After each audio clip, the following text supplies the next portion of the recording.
3, 2, 1, start.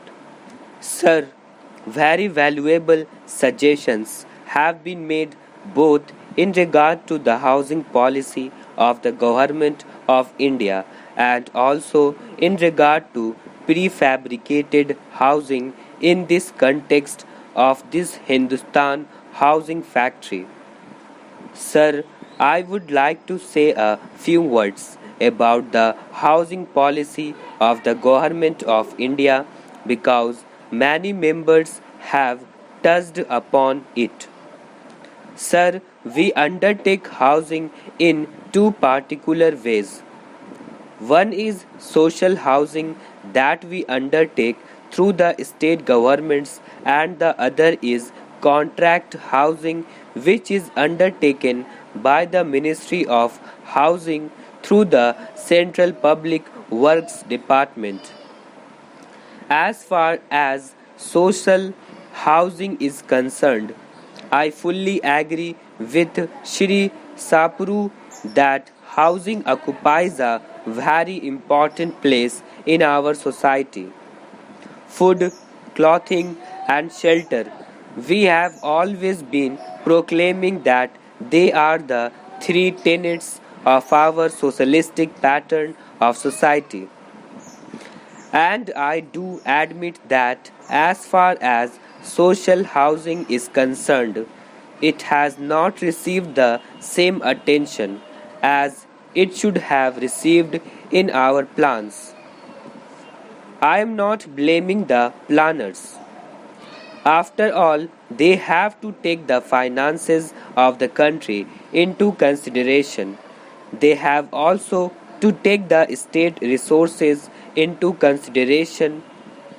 But, sir, it is a fact that while the population of the country has been growing and growing very fast during the last 10 years, there was a rise of over 21%. But in that period, the allocation under housing was brought down from 34% to 15% under the 10th plan. That has been our misfortune. And sir, the states too, in spite of the fact that the allocations have been lowered, have also not been very active or enthusiastic about the housing programs. There have been lapses, and some of the houses which were built for the industrial workers have been allotted to non entitled persons.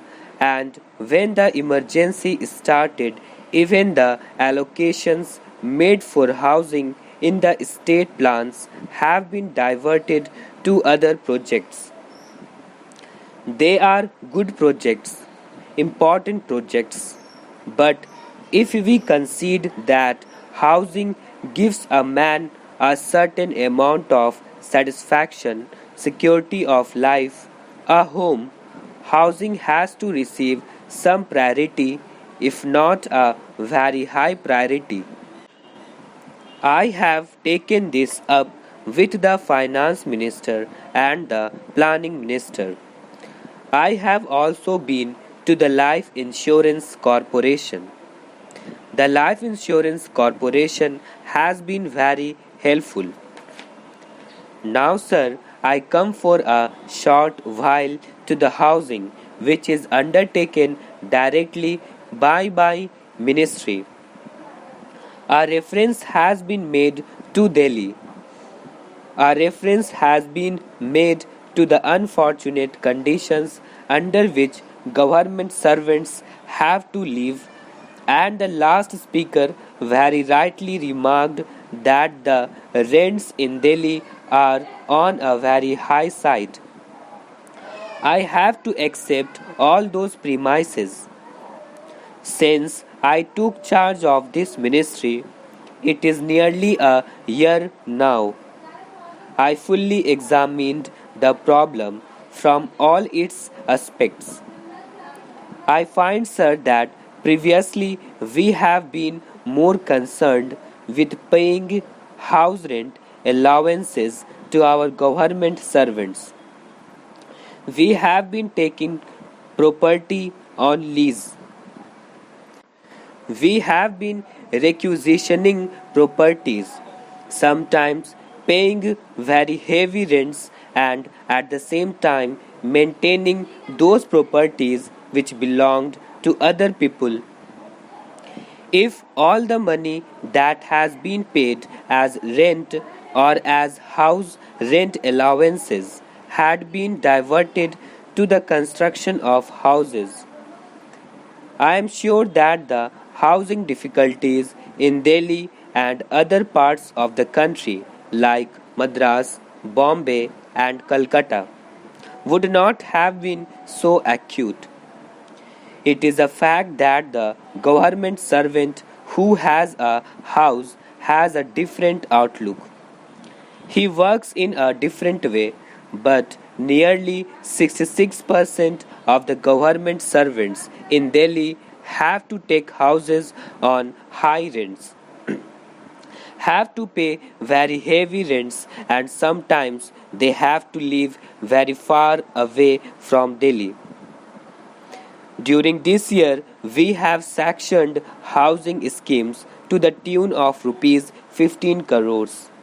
In the last 5 years of this ministry, schemes were sanctioned only to the extent of rupees 7 crores. I am not casting any aspersions. What I am trying to say is this, that I have doubled the program of housing within 1 year as compared to what was done during the last 5 years. I hope that we should be able within the next few years to give a certain amount of satisfaction to the government servants who have to work under very difficult conditions in Delhi. It is not a very happy position in which I am when I am told by the government servants who come to see me that every minister has a house. Every member of parliament, more or less, has been provided with some sort of accommodation. Members of the Planning Commission, judges of the Supreme Court, senior officers, every one of them has a house and that too very near to the place of work. But as far as the poor government servants are concerned, most of them have no accommodation.